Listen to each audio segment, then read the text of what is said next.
intimidate and unsettle him, make surrender a tool of power. Observance of the law. Sometime in the 1920s, the German writer Bertolt Brecht became a convert to the cause of communism. From then on, his plays, essays, and poems reflected his revolutionary fervor, and he generally tried to make his ideological statements as clear as possible. When Hitler came to power in Germany, Brecht and his communist colleagues became marked men. He had many friends in the United States, Americans who sympathized with his beliefs, as well as fellow German intellectuals who had fled Hitler. In 1941, accordingly, Brecht emigrated to the United States and chose to settle in Los Angeles, where he hoped to make a living in the film business. Over the next few years, Brecht wrote screenplays with a pointedly anti-capitalist slant. He had little success in Hollywood, so in 1947, the war having ended, he decided to return to Europe. That same year, however, the U.S. Congress's House Un-American Activities Committee began its investigation into supposed communist infiltration in Hollywood.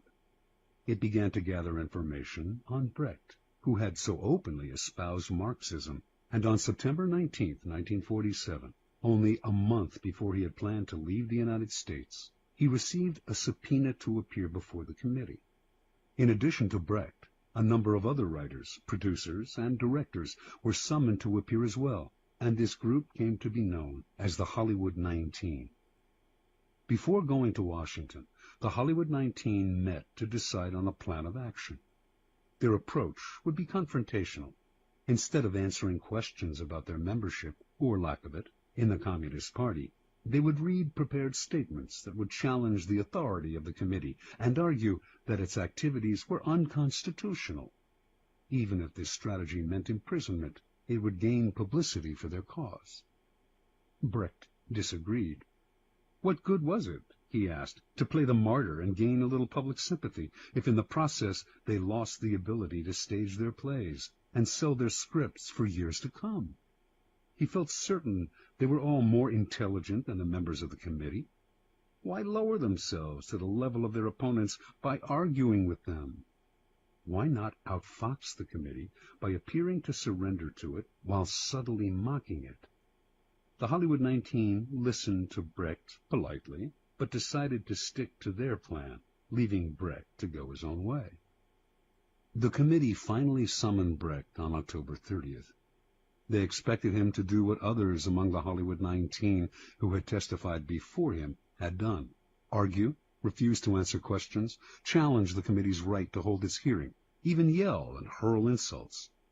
Much to their surprise, however, Brecht was the very picture of congeniality. He wore a suit, something he rarely did, smoked a cigar. He had heard that the committee chairman was a passionate cigar smoker, answered their questions politely, and generally deferred to their authority. Unlike the other witnesses, Brecht answered the question of whether he belonged to the Communist Party. He was not a member, he said, which happened to be the truth. One committee member asked him, "Is it true you have written a number of revolutionary plays?" Brecht had written many plays with overt communist messages, but he responded, "I have written a number of poems and songs and plays in the fight against Hitler, and, of course, they can be considered, therefore, as revolutionary, because I, of course, was for the overthrow of that government." This statement went unchallenged.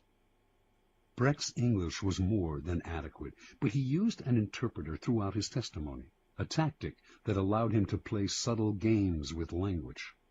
When committee members found communist leanings in lines from English editions of his poems, he would repeat the lines in German for the interpreter, who would then retranslate them, and somehow they would come out innocuous. At one point, a committee member read one of Brecht's revolutionary poems out loud in English, and asked him if he had written it. "No," he responded, "I wrote a German poem, which is very different from this." The author's elusive answers baffled the committee members, but his politeness and the way he yielded to their authority made it impossible for them to get angry with him. After only an hour of questioning, the committee members had had enough. "Thank you very much," said the chairman. you are a good example to the other witnesses. Not only did they free him, they offered to help him if he had any trouble with immigration officials who might detain him for their own reasons. The following day, Brecht left the U.S., never to return. Interpretation. The Hollywood 19's confrontational approach won them a lot of sympathy, and years later they gained a kind of vindication in public opinion. But they were also blacklisted and lost valuable years of profitable working time. Brecht, on the other hand, expressed his disgust at the committee more indirectly.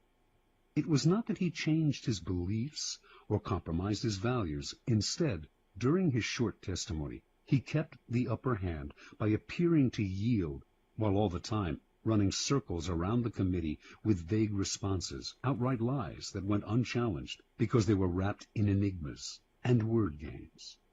In the end, he kept the freedom to continue his revolutionary writing, as opposed to suffering imprisonment or detainment in the United States, even while subtly mocking the committee and its authority with his pseudo-obedience.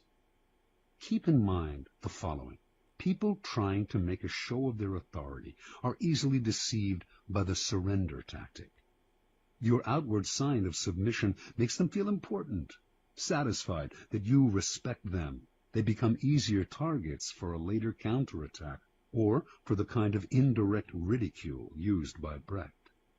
Measuring your power over time, never sacrifice long-term maneuverability for the short-lived glories of martyrdom. Keys to power. What gets us into trouble in the realm of power is often our own overreaction to the moves of our enemies and rivals. That overreaction creates problems we would have avoided had we been more reasonable. It also has an endless rebound effect, for the enemy then overreacts as well. It is always our first instinct to react, to meet aggression with some other kind of aggression. But the next time someone pushes you, and you find yourself starting to react, try this. Do not resist or fight back, but yield, turn the other cheek, bend. You will find that this often neutralizes their behavior. They expected, even wanted you to react with force, and so they are caught off guard and confounded by your lack of resistance. By yielding, you in fact control the situation, because your surrender is part of a larger plan to lull them into believing they have defeated you. This is the essence of the surrender tactic. Inwardly, you stay firm, but outwardly, you bend. Deprived of a reason to get angry, your opponents will often be bewildered instead, and they are unlikely to react with more violence, which would demand a reaction from you. Instead, you are allowed the time and space to plot the counter moves that will bring them down. In the battle of the intelligent against the brutal and the aggressive, the surrender tactic is the supreme weapon. It does require self-control. Those who genuinely surrender give up their freedom and may be crushed by the humiliation of their defeat. You have to remember that you only appear to surrender, like the animal that plays dead to save its hide. Power is always in flux. Since the game is, by nature, fluid and an arena of struggle, those with power almost always find themselves eventually on the downward swing. If you find yourself temporarily weakened, the surrender tactic is perfect for raising yourself up again. It disguises your ambition. It teaches you patience and self-control, key skills in the game, and it puts you in the best possible position for taking advantage of your oppressor's sudden slide. If you run away or fight back, in the long run, you cannot win. If you surrender, you will almost always emerge victorious. Law 23.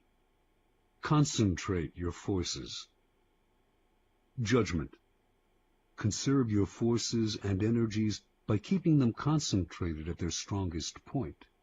You gain more by finding a rich mine and mining it deeper than by flitting from one shallow mine to another. Intensity defeats extensity every time.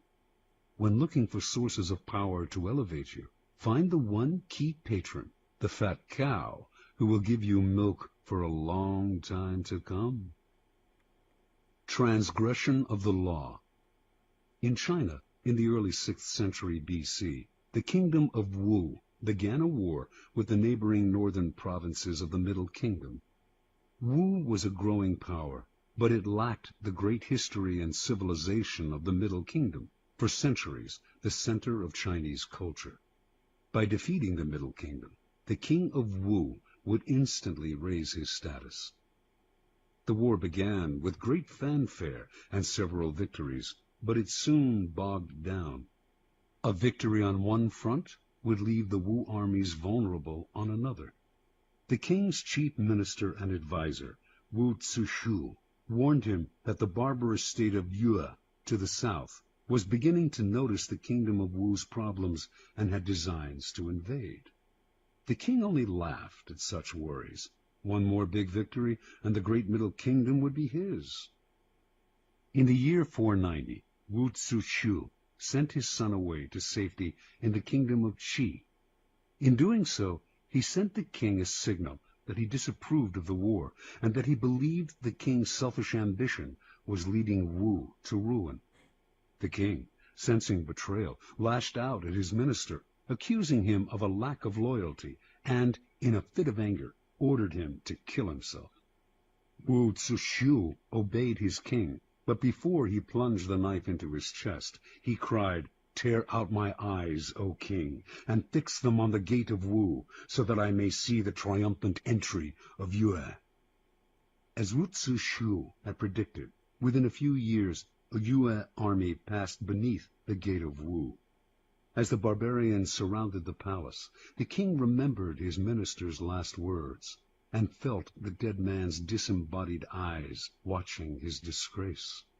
Unable to bear his shame, the king killed himself, covering his face so that he would not have to meet the reproachful gaze of his minister in the next world. Interpretation.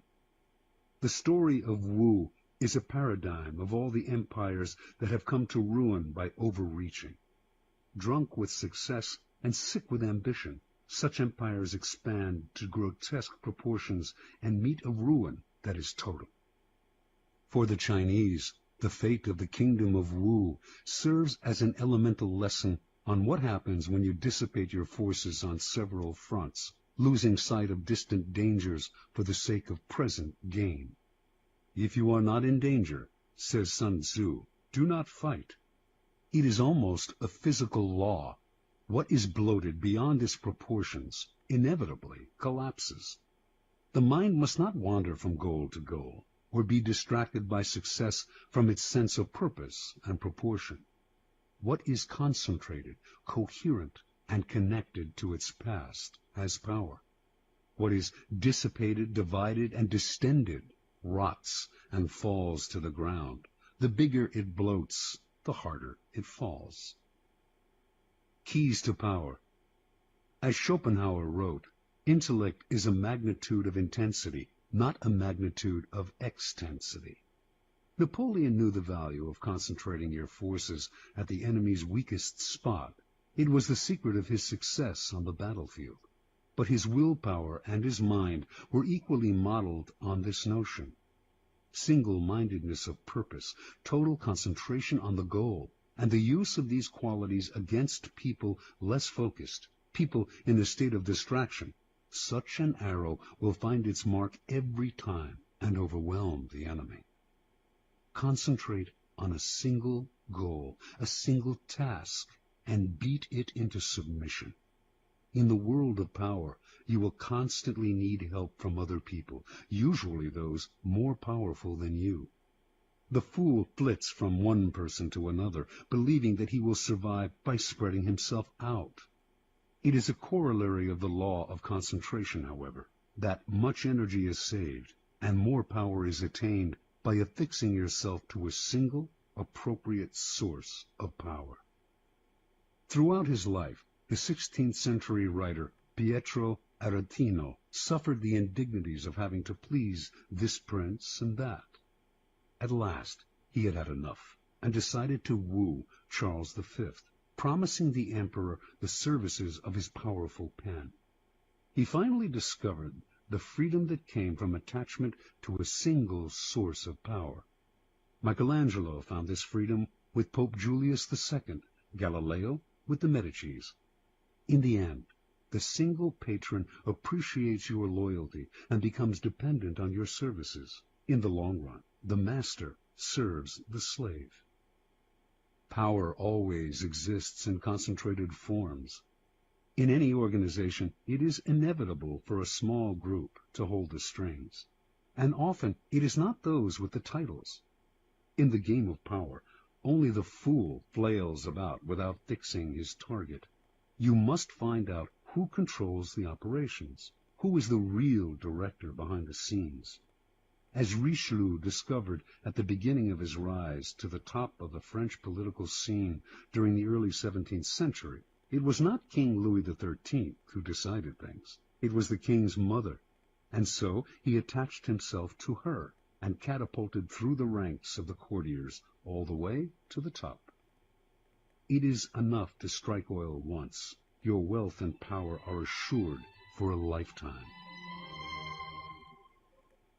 Law 24. Play the perfect courtier.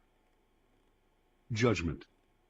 The perfect courtier thrives in a world where everything revolves around power and political dexterity.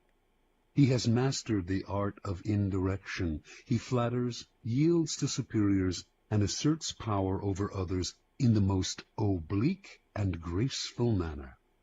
Learn and apply the laws of courtiership, and there will be no limit to how far you can rise in the court.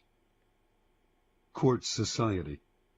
It is a fact of human nature that the structure of a court society forms itself around power. In the past, the court gathered around the ruler and had many functions. Besides keeping the ruler amused, it was a way to solidify the hierarchy of royalty, nobility, and the upper classes, and to keep the nobility both subordinate and close to the ruler, so that he could keep an eye on them. The court serves power in many ways, but most of all, it glorifies the ruler, providing him with a microcosmic world that must struggle to please him. To be a courtier was a dangerous game. A 19th century Arab traveler to the court of Darfur, in what is now Sudan, reported that courtiers there had to do whatever the Sultan did. If he were injured, they had to suffer the same injury. If he fell off his horse during a hunt, they fell too. Mimicry like this appeared in courts all over the world.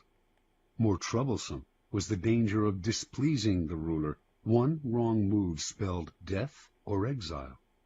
The successful courtier had to walk a tightrope, pleasing but not pleasing too much, obeying but somehow distinguishing himself from the other courtiers, while also never distinguishing himself so far as to make the ruler insecure.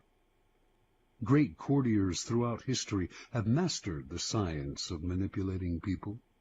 They make the king feel more kingly. They make everyone else fear their power. They are magicians of appearance, knowing that most things at court are judged by how they seem. Great courtiers are gracious and polite. Their aggression is veiled and indirect. Masters of the word, they never say more than necessary, getting the most out of a compliment or hidden insult. They are magnets of pleasure. People want to be around them because they know how to please. Yet they neither fawn nor humiliate themselves. Great courtiers become the king's favorites, enjoying the benefits of that position. They often end up more powerful than the ruler, for they are wizards in the accumulation of influence. Many today dismiss court life as a relic of the past, a historical curiosity. They reason, according to Machiavelli, as though heaven, the sun, the elements, and men had changed the order of their motions and power, and were different from what they were in ancient times. There may be no more sun kings, but there are still plenty of people who believe the sun revolves around them. The royal court may have more or less disappeared, or at least lost its power, but courts and courtiers still exist because power still exists. A courtier is rarely asked to fall off a horse anymore, but the laws that govern court politics are as timeless as the laws of power. There is much to be learned, then, from great courtiers past and present. The laws of court politics. Avoid ostentation. It is never prudent to prattle on about yourself or call too much attention to your actions. The more you talk about your deeds, the more suspicion you cause. You also stir up enough envy among your peers to induce treachery and backstabbing. Be careful, ever so careful, in trumpeting your own achievements, and always talk less about yourself than about other people. Modesty is generally preferable. Practice nonchalance. Never seem to be working too hard. Your talent must appear to flow naturally, with an ease that makes people take you for a genius rather than a workaholic. Be frugal with flattery. It may seem that your superiors cannot get enough flattery, but too much of even a good thing loses its value. It also stirs up suspicion among your peers. Learn to flatter indirectly, by downplaying your own contribution, for example, to make your master look better. Arrange to be noticed. There is a paradox. You cannot display yourself too brazenly, yet you must also get yourself noticed. You stand no chance of rising if the ruler does not notice you in the swamp of courtiers. This task requires much art. It is often initially a matter of being seen, in the literal sense. Pay attention to your physical appearance, then, and find a way to create a subtly distinctive, style and image. Alter your style and language according to the person you are dealing with. The pseudo-belief in equality, the idea that talking and acting the same way with everyone, no matter what their rank, makes you somehow a paragon of civilization, is a terrible mistake. Those below you will take it as a form of condescension, which it is, and those above you will be offended, although they may not admit it. You must change your style and your way of speaking to suit each person. This is not lying, it is acting, and acting is an art, not a gift from God. Learn the art. Never be the bearer of bad news. The king kills the messenger who brings bad news. This is a cliché, but there is truth to it. You must struggle, and if necessary, lie and cheat, to be sure that the lot of the bearer of bad news falls on a colleague, never on you. Bring only good news, and your approach will gladden your master. Never affect friendliness and intimacy with your master. He does not want a friend for a subordinate. He wants a subordinate. Never approach him in an easy, friendly way, or act as if you were on the best of terms. That is his prerogative. If he chooses to deal with you on this level, assume a wary chumminess. Otherwise, err in the opposite direction, and make the distance between you clear. Never criticize those above you directly. This may seem obvious, but there are often times when some sort of criticism is necessary. To say nothing or to give no advice would open you to risks of another sort. You must learn, however, to couch your advice and criticism as indirectly and as politely as possible. Think twice or 3 times before deciding you have made them sufficiently circuitous. Err on the side of subtlety and gentleness. Be frugal in asking those above you for favors. Nothing irritates a master more than having to reject someone's request. It stirs up guilt and resentment. Ask for favors as rarely as possible, and know when to stop. Never joke about appearances or taste. A lively wit and a humorous disposition are essential qualities for a good courtier, and there are times when vulgarity is appropriate and engaging. But avoid any kind of joke about appearance or taste, 2 highly sensitive areas, especially with those above you. Do not even try it when you are away from them. You will dig your own grave. Do not be a court cynic. If you constantly criticize your equals or subordinates, some of that criticism will rub off on you, hovering over you like a gray cloud wherever you go. People will groan at each new cynical comment, and you will irritate them. By expressing modest admiration for other people's achievements, you paradoxically call attention to your own. The ability to express wonder and amazement and seem like you mean it is a rare and dying talent, but one still greatly valued. Be self-observant. The mirror is a miraculous invention. Without it, you would commit great sins against beauty and decorum. You also need a mirror for your actions. This can sometimes come from other people telling you what they see in you, but that is not the most trustworthy method. You must be the mirror, training your mind to see yourself as others see you. Are you acting too obsequious?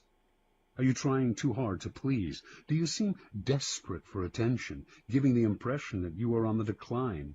Be observant about yourself, and you will avoid a mountain of blunders. Master your emotions. As an actor in a great play, you must learn to cry and laugh on command and when it is appropriate. You must be able both to disguise your anger and frustration and to fake your contentment and agreement. You must be the master of your own face. Call it lying, if you like. But if you prefer to not play the game and to always be honest and upfront, do not complain when others call you obnoxious and arrogant. Fit the spirit of the times. A slight affectation of a past era can be charming as long as you choose a period at least 20 years back. Wearing the fashions of 10 years ago is ludicrous unless you enjoy the role of court jester. Your spirit and way of thinking must keep up with the times, even if the times offend your sensibilities. Be too forward-thinking, however, and no one will understand you.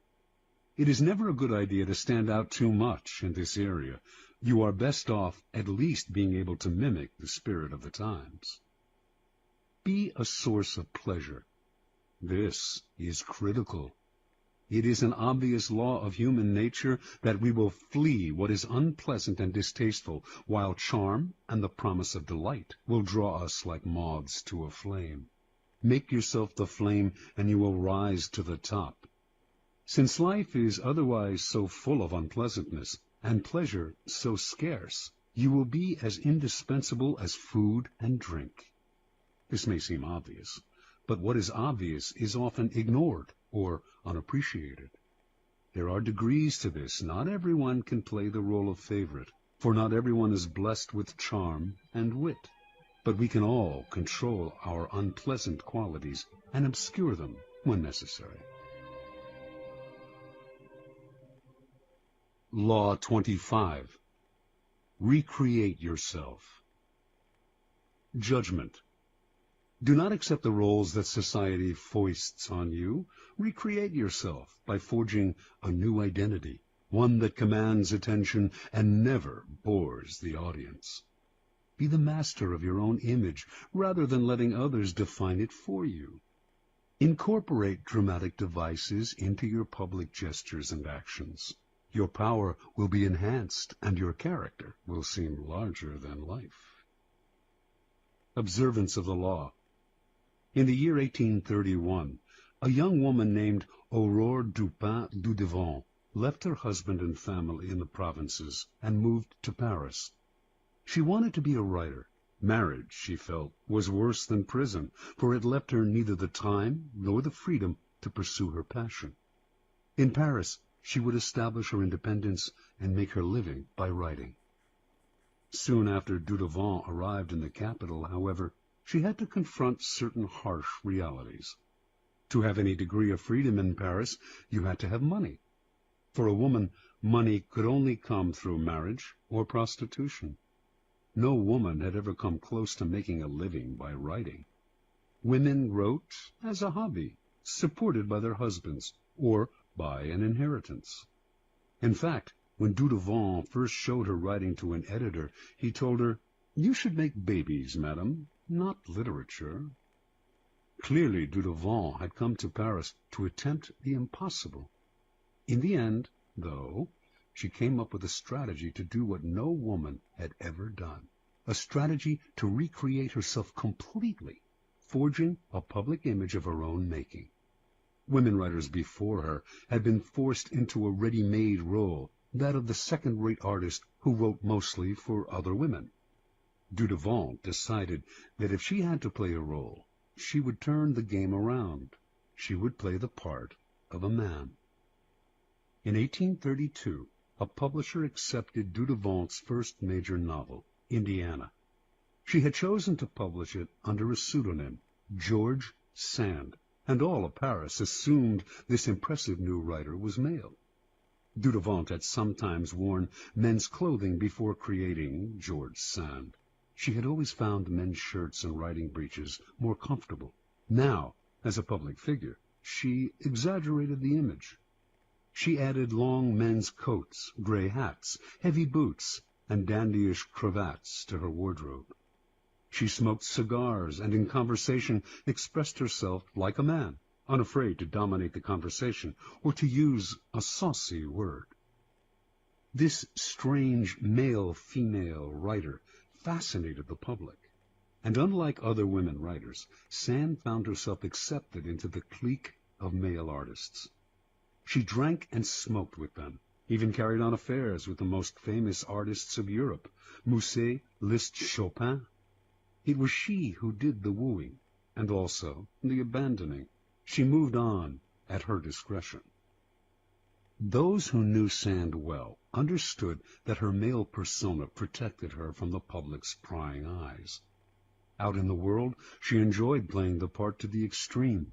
In private, she remained herself.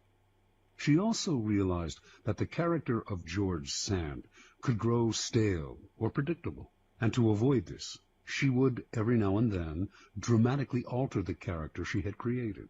Instead of conducting affairs with famous men, she would begin meddling in politics, leading demonstrations, inspiring student rebellions. No one would dictate to her the limits of the character she had created. Long after she died, and after most people had stopped reading her novels, the larger-than-life theatricality of that character has continued to fascinate and inspire. Interpretation. The world wants to assign you a role in life, and once you accept that role, you are doomed. Your power is limited to the tiny amount allotted to the role you have selected or have been forced to assume. An actor, on the other hand, plays many roles. Enjoy that protean power, and if it is beyond you, at least forge a new identity, one of your own making, one that has had no boundaries assigned to it by an envious and resentful world. This act of defiance is Promethean. It makes you responsible for your own creation. Your new identity will protect you from the world precisely because it is not you. It is a costume you put on and take off. You need not take it personally, and your new identity sets you apart, gives you theatrical presence. Those in the back rows can see you and hear you. Those in the front rows marvel at your audacity. Keys to power. The character you seem to have been born with is not necessarily who you are. Beyond the characteristics you have inherited, your parents, your friends, and your peers have helped to shape your personality. The Promethean task of the powerful is to take control of the process, to stop allowing others that ability to limit and mold them. Remake yourself into a character of power. Working on yourself like clay should be one of your greatest and most pleasurable life tasks. It makes you, in essence, an artist creating yourself. The first step in the process of self-creation is self-consciousness, being aware of yourself as an actor and taking control of your appearance and emotions. The bad actor is the one who is always sincere. People who wear their hearts on their sleeves out in society are tiresome and embarrassing. Their sincerity notwithstanding, it is hard to take them seriously. Good actors control themselves better. They can play sincere and heartfelt, can affect a tear and a compassionate look at will, but they don't have to feel it. They externalize emotion in a form that others can understand. Method acting is fatal in the real world. No ruler or leader could possibly play the part if all the emotions he showed had to be real. So learn self-control. Adopt the plasticity of the actor, who can mold his or her face to the emotion required. The second step in the process of self-creation is a variation on the George Sand strategy. The creation of a memorable character, one that compels attention, that stands out above the other players on the stage. This was the game Abraham Lincoln played. The homespun, common countryman he knew was a kind of president that America had never had, but would delight in electing. Although many of these qualities came naturally to him, he played them up, the hat and clothes, the beard. No president before him had worn a beard. Lincoln was also the first president to use photographs to spread his image, helping to create the icon of the homespun president. You must appreciate the importance of stage entrances and exits. When Cleopatra first met Caesar in Egypt, she arrived rolled up in a carpet, which she arranged to have unfurled at his feet. Your own entrances and exits should be crafted and planned as carefully. Remember that overacting can be counterproductive. It is another way of spending too much effort trying to attract attention. The actor Richard Burton discovered early in his career that by standing totally still on stage, he drew attention to himself and away from the other actors. It is less what you do that matters clearly than how you do it. Your gracefulness and imposing stillness on the social stage count for more than overdoing your part and moving around too much. Finally, learn to play many roles, to be whatever the moment requires.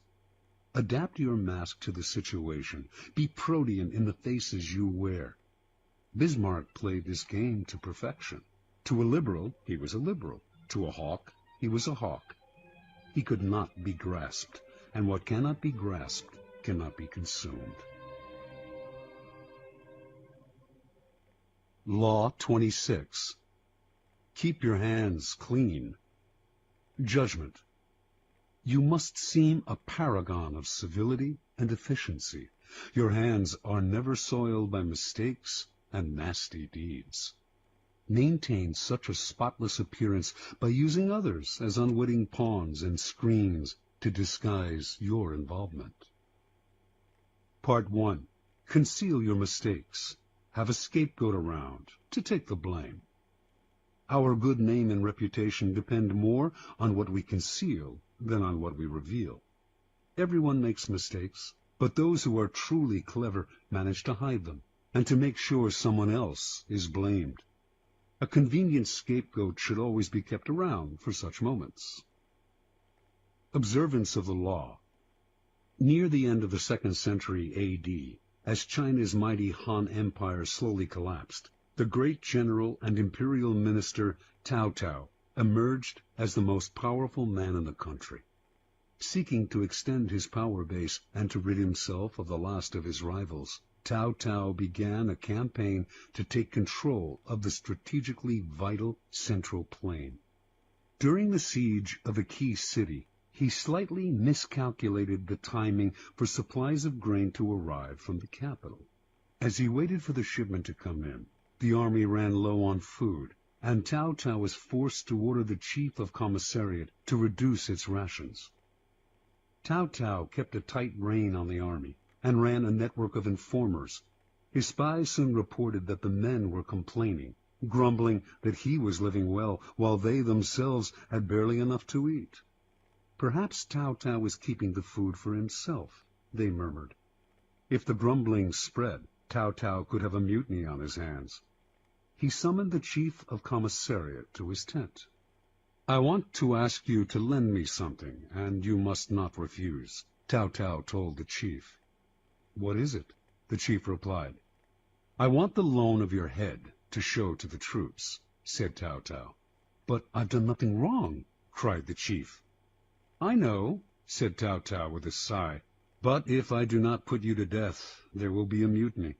Do not grieve. After you're gone, I'll look after your family." Put this way, the request left the chief no choice, so he resigned himself to his fate and was beheaded that very day. Seeing his head on public display, the soldiers stopped grumbling. Some saw through Tao Tao's gesture, but kept quiet, stunned and intimidated by his violence, and most accepted his version of who was to blame, preferring to believe in his wisdom and fairness than in his incompetence and cruelty. Interpretation. Occasional mistakes are inevitable. The world is just too unpredictable. People of power, however, are undone not by the mistakes they make, but by the way they deal with them. Like surgeons, they must cut away the tumor with speed and finality.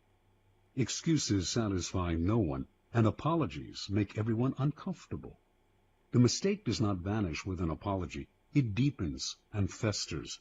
Better to cut it off instantly, distract attention from yourself, and focus attention on a convenient scapegoat before people have time to ponder your responsibility or your possible incompetence. Keys to power. The use of scapegoats is as old as civilization itself, and examples of it can be found in cultures around the world. The main idea behind these sacrifices is the shifting of guilt and sin to an outside figure, object, animal, or man, which is then banished or destroyed. The bloody sacrifice of the scapegoat seems a barbaric relic of the past, but the practice lives on to this day, if indirectly and symbolically, since power depends on appearances, and those in power must seem never to make mistakes. The use of scapegoats is as popular as ever. What modern leader will take responsibility for his blunders? He searches out others to blame, a scapegoat to sacrifice. When Mao Zedong's Cultural Revolution failed miserably, he made no apologies or excuses to the Chinese people. Instead, like Tao Tao before him, he offered up scapegoats, including his own personal secretary and high-ranking member of the party, Chen Boda. Franklin D. Roosevelt had a reputation for honesty and fairness. Throughout his career, however, he faced many situations in which being the nice guy would have spelled political disaster, yet he could not be seen as the agent of any foul play. For 20 years, then, his secretary, Lewis Howe, handled the backroom deals, the manipulation of the press, the underhanded campaign maneuvers. And whenever a mistake was committed, or a dirty trick contradicting Roosevelt's carefully crafted image became public, Howe served as a scapegoat and never complained. Finally, history has time and again shown the value of using a close associate as a scapegoat. This is known as the fall of the favorite. Most kings had a personal favorite at court, a man whom they singled out, sometimes for no apparent reason, and lavished with favors and attention. But this court favorite could serve as a convenient scapegoat in case of a threat to the king's reputation. The public would readily believe in the scapegoat's guilt. Why would the king sacrifice his favorite unless he were guilty? And the other courtiers, resentful of the favorite anyway, would rejoice at his downfall. The king, meanwhile, would rid himself of a man who by that time had probably learned too much about him, perhaps becoming arrogant and even disdainful of him. Choosing a close associate as a scapegoat has the same value as the fall of the favorite. You may lose a friend or aid, but in the long-term scheme of things, it is more important to hide your mistakes than to hold on to someone who one day will probably turn against you. Besides, you can always find a new favorite to take his place. Part 2. Make use of the cat's paw. In the fable, the monkey grabs the paw of his friend, the cat, and uses it to fish chestnuts out of the fire, thus getting the nuts he craves without hurting himself. If there is something unpleasant or unpopular that needs to be done, it is far too risky for you to do the work yourself. You need a cat's paw, someone who does the dirty, dangerous work for you. The cat's paw grabs what you need, hurts whom you need hurt, and keeps people from noticing that you are the one responsible. Let someone else be the executioner or the bearer of bad news, while you bring only joy and glad tidings.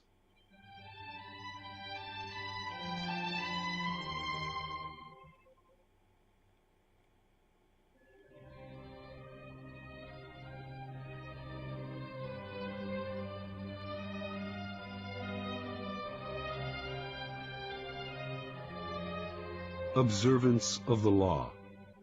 In 59 B.C., the future Queen Cleopatra of Egypt, then 10 years old, witnessed the overthrow and banishment of her father, Ptolemy XII, at the hand of his eldest daughters, her own sisters.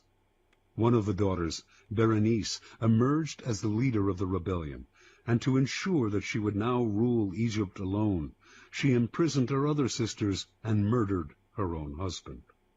This may have been necessary as a practical step to secure her rule, but that a member of the royal family, a queen no less, would so overtly exact such violence on her own family, horrified her subjects and stirred up powerful opposition.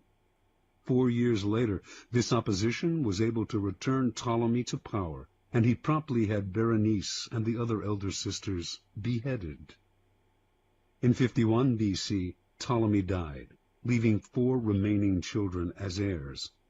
As was the tradition in Egypt, the eldest son, Ptolemy XIII, only 10 at the time, married the elder sister, Cleopatra, now 18, and the couple took the throne together as king and queen. None of the 4 children felt satisfied with this. Everyone, including Cleopatra, wanted more power. A struggle emerged between Cleopatra and Ptolemy, each trying to push the other to the side. In 48 B.C., with the help of a government faction that feared Cleopatra's ambitions, Ptolemy was able to force his sister to flee the country, leaving himself as sole ruler. In exile, Cleopatra schemed. She wanted to rule alone and to restore Egypt to its past glory, a goal she felt none of her other siblings could achieve, yet as long as they were alive, she could not realize her dream. And the example of Berenice had made it clear that no one would serve a queen who was seen murdering her own kind. Even Ptolemy XIII had not dared murder Cleopatra, although he knew she would plot against him from abroad. Within a year after Cleopatra's banishment, the Roman dictator Julius Caesar arrived in Egypt, determined to make the country a Roman colony. Cleopatra saw her chance. Re-entering Egypt in disguise, she traveled hundreds of miles to reach Caesar in Alexandria.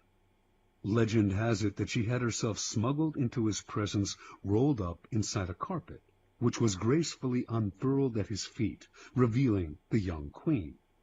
Cleopatra immediately went to work on the Roman. She appealed to his love of spectacle and his interest in Egyptian history, and poured on her feminine charms. Caesar soon succumbed and restored Cleopatra to the throne. Cleopatra's siblings seethed. She had outmaneuvered them. Ptolemy XIII would not wait to see what happened next. From his palace in Alexandria, he summoned a great army to march on the city and attack Caesar. In response, Caesar immediately put Ptolemy and the rest of the family under house arrest. But Cleopatra's younger sister, Arsinoe, escaped from the palace and placed herself at the head of the approaching Egyptian troops, proclaiming herself Queen of Egypt. Now Cleopatra finally saw her chance. She convinced Caesar to release Ptolemy from house arrest, under the agreement that he would broker a truce. Of course, she knew he would do the opposite, that he would fight Arsinoe for control of the Egyptian army. But this was to Cleopatra's benefit, for it would divide the royal family. Better still, it would give Caesar the chance to defeat and kill her siblings in battle. Reinforced by troops from Rome, Caesar swiftly defeated the rebels. In the Egyptians' retreat, Ptolemy drowned in the Nile. Caesar captured Arsinoe and had her sent to Rome as a prisoner. He also executed the numerous enemies who had conspired against Cleopatra and imprisoned others who had opposed her. To reinforce her position as uncontested queen, Cleopatra now married the only sibling left, Ptolemy XIV, only 11 at the time, and the weakest of the lot. 4 years later, Ptolemy mysteriously died of poison. In 41 B.C., Cleopatra employed on a second Roman leader, Mark Antony, the same tactic she had used so well on Julius Caesar. After seducing him, she hinted to him that her sister Arsinoe, still a prisoner in Rome, had conspired to destroy him. Mark Antony believed her and promptly had Arsinoe executed, thereby getting rid of the last of the siblings who had posed such a threat to Cleopatra. Interpretation. Legend has it that Cleopatra succeeded through her seductive charms, but in reality, her power came from an ability to get people to do her bidding, without realizing they were being manipulated. Caesar and Antony not only rid her of her most dangerous siblings, Ptolemy XIII and Arsinoe, they decimated all of her enemies in both the government and the military. The two men became her cat's paws. They entered the fire for her, did the ugly but necessary work, while shielding her from appearing as the destroyer of her siblings and fellow Egyptians. And in the end, both men acquiesced to her desire to rule Egypt not as a Roman colony, but as an independent allied kingdom. And they did all this for her without realizing how she had manipulated them. This was persuasion of the subtlest and most powerful kind. A queen must never dirty her hands with ugly tasks, nor can a king appear in public with blood on his face. Yet power cannot survive without the constant squashing of enemies. There will always be dirty little tasks that have to be done to keep you on the throne. Like Cleopatra, you need a cat's paw. This will usually be a person from outside your immediate circle, who will therefore be unlikely to realize how he or she is being used. You will find these dupes everywhere, people who enjoy doing you favors, especially if you throw them a minimal bone or two in exchange. But as they accomplish tasks that may seem to them innocent enough, or at least completely justified, they are actually clearing the field for you, spreading the information you feed them, undermining people they do not realize are your rivals, inadvertently furthering your cause, dirtying their hands while yours remain spotless. Keys to power. As a leader, you may imagine that constant diligence and the appearance of working harder than anyone else signify power. Actually, though, they have the opposite effect. They imply weakness. Why are you working so hard? Perhaps you are incompetent and have to put in extra effort just to keep up. Perhaps you are one of those people who does not know how to delegate and has to meddle in everything.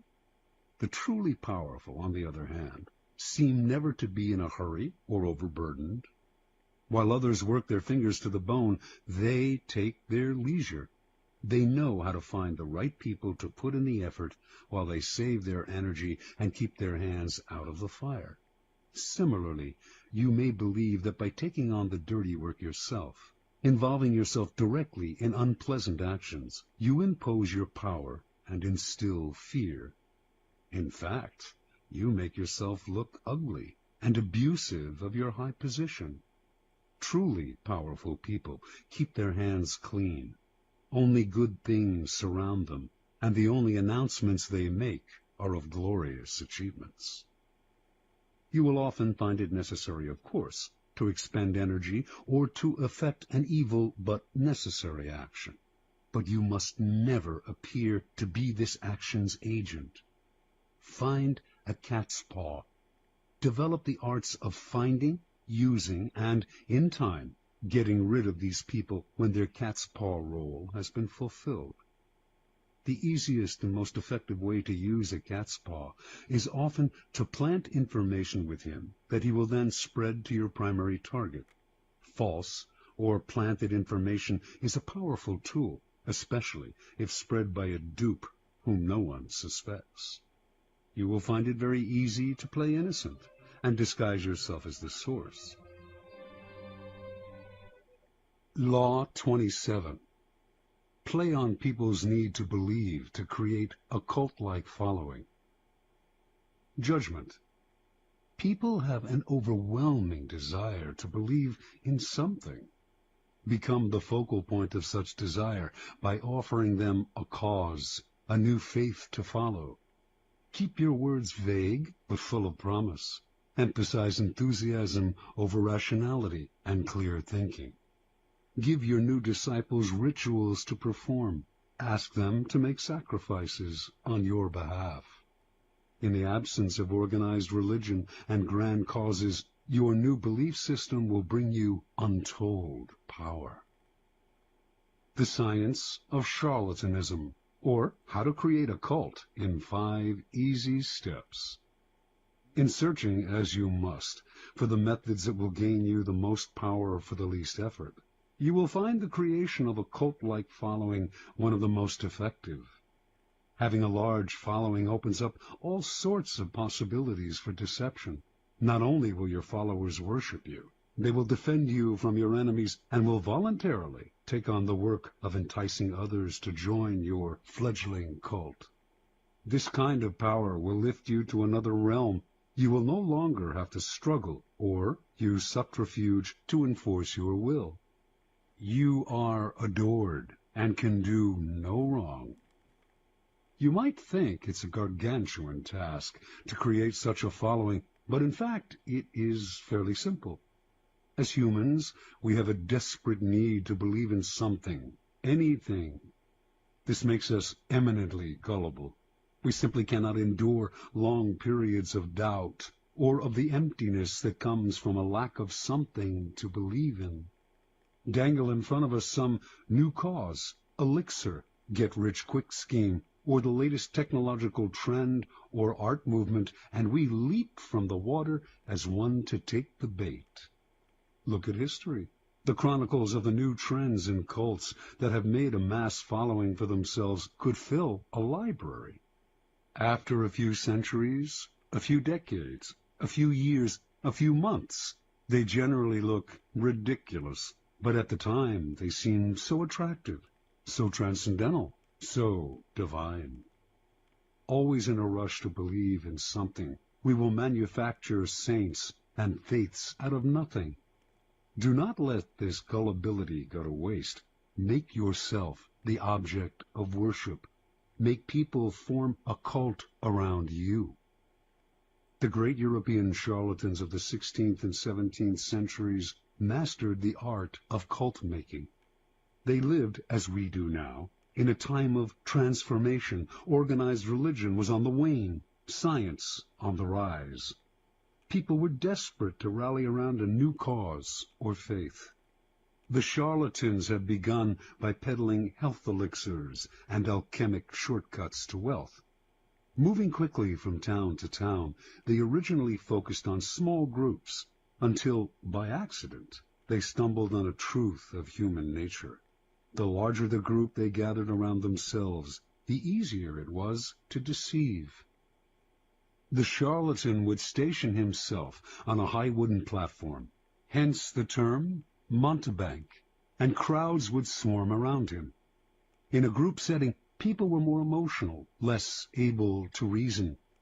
Had the charlatan spoken to them individually, they might have found him ridiculous, but lost in a crowd, they got caught up in a communal mood of rapt attention. It became impossible for them to find the distance, to be skeptical. Any deficiencies in the charlatan's ideas were hidden by the zeal of the mass. Passion and enthusiasm swept through the crowd like a contagion, and they reacted violently to anyone who dared to spread a seed of doubt.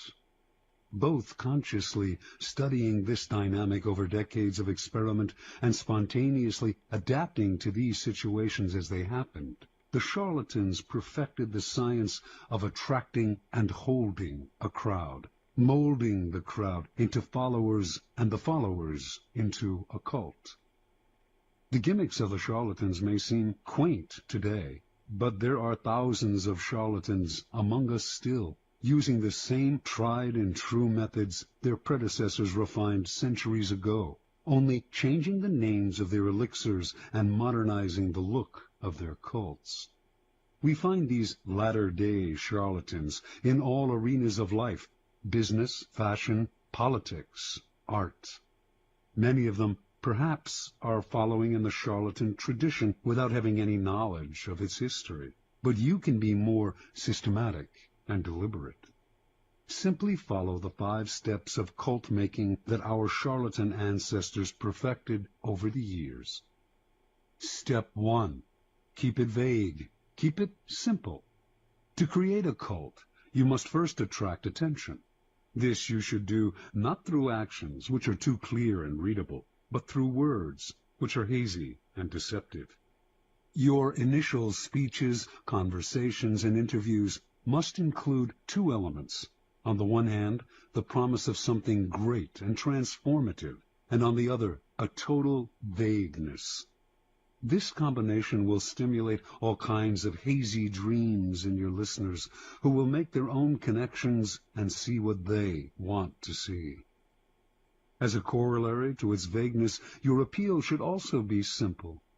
Most people's problems have complex causes, deep-rooted neurosis, interconnected social factors, roots that go way back in time, and are exceedingly hard to unravel. Few, however, have the patience to deal with this. Most people want to hear that a simple solution will cure their problems.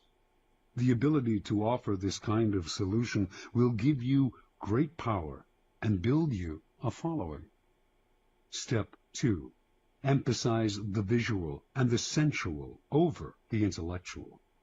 Once people have begun to gather around you, 2 dangers will present themselves: boredom and skepticism. Boredom will make people go elsewhere.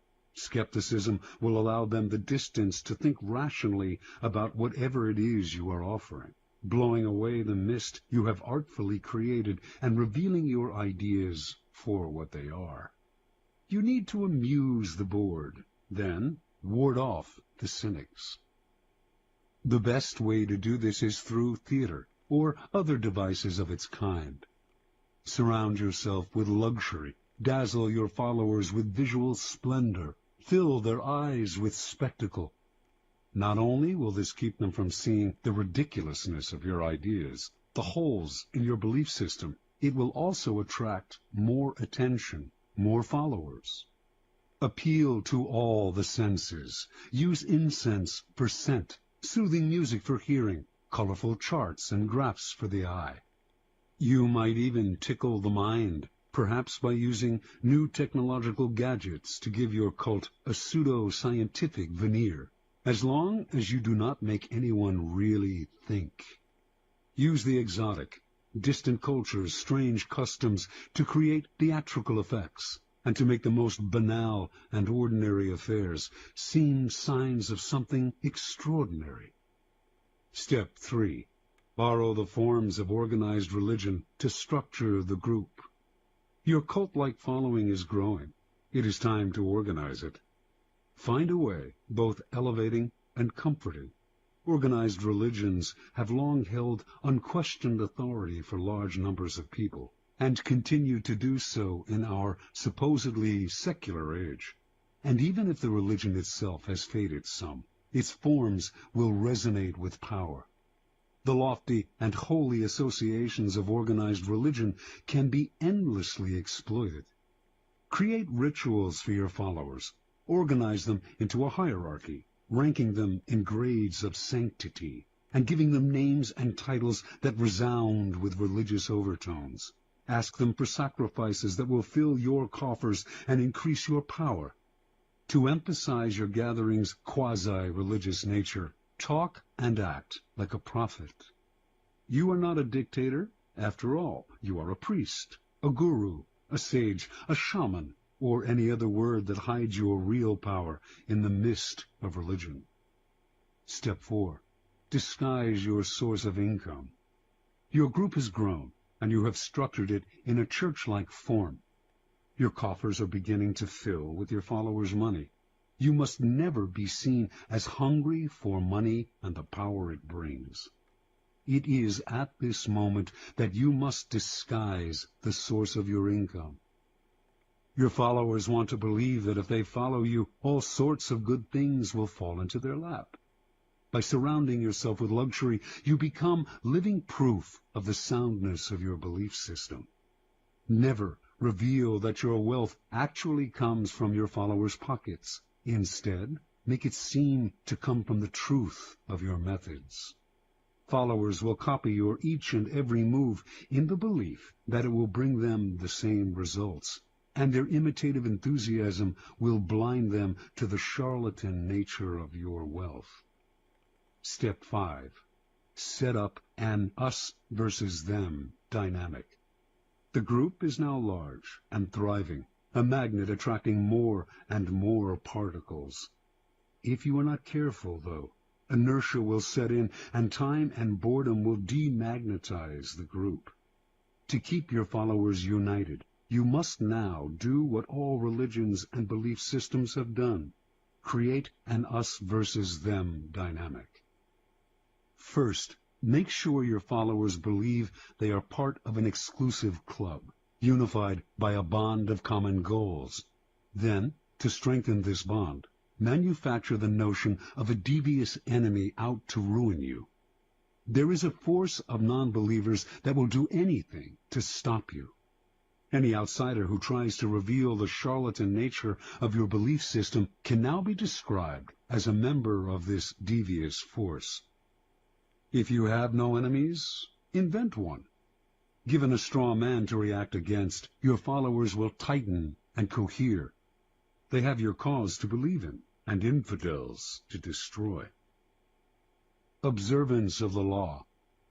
In the year 1653, a 27-year-old Milan man named Francesco Giuseppe Borri claimed to have had a vision.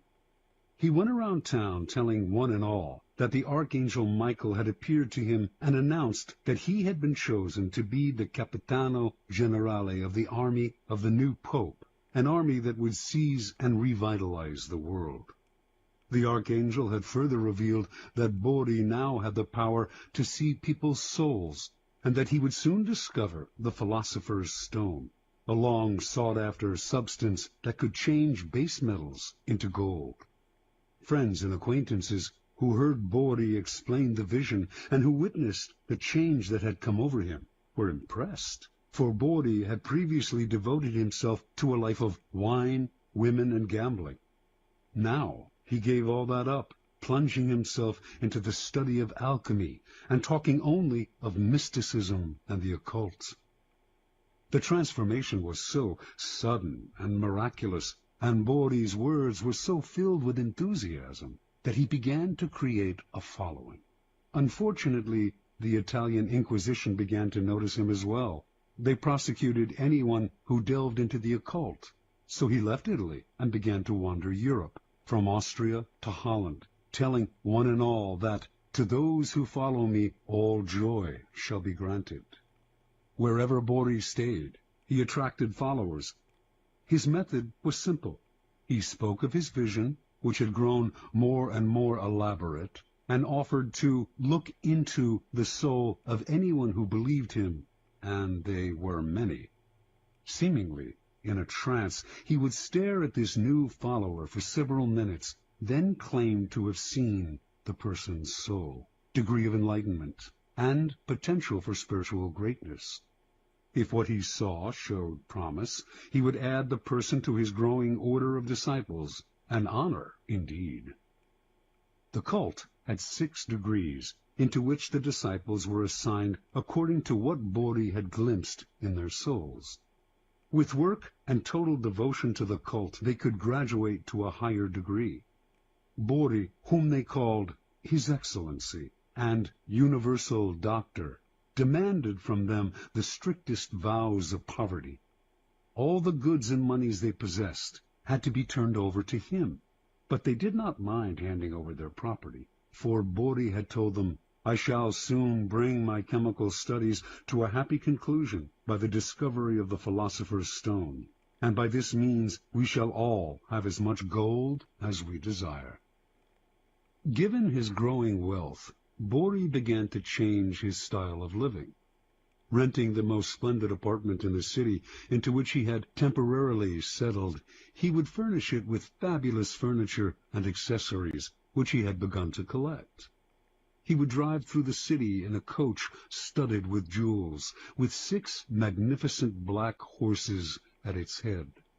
He never stayed too long in one place, and when he disappeared, saying he had more souls to gather into his flock, his reputation only grew in his absence. He became famous, although, in fact, he had never done a single concrete thing. From all over Europe, the blind, the crippled, and the desperate came to visit Bori, for word had spread that he had healing powers. He asked no fee for his services, which only made him seem more marvelous, and indeed some claimed that in this or that city he had performed a miracle cure. By only hinting at his accomplishments, he encouraged people's imaginations to blow them up to fantastic proportions. His wealth, for example, actually came from the vast sums he was collecting from his increasingly select group of rich disciples. Yet it was presumed that he had, in fact, perfected the philosopher's stone. The Church continued to pursue him, denouncing him for heresy and witchcraft, and Bori's response to these charges was a dignified silence. This only enhanced his reputation and made his followers more passionate. Only the great are persecuted, after all. How many understood Jesus Christ in his own time? Bori did not have to say a word. His followers now called the Pope the Antichrist.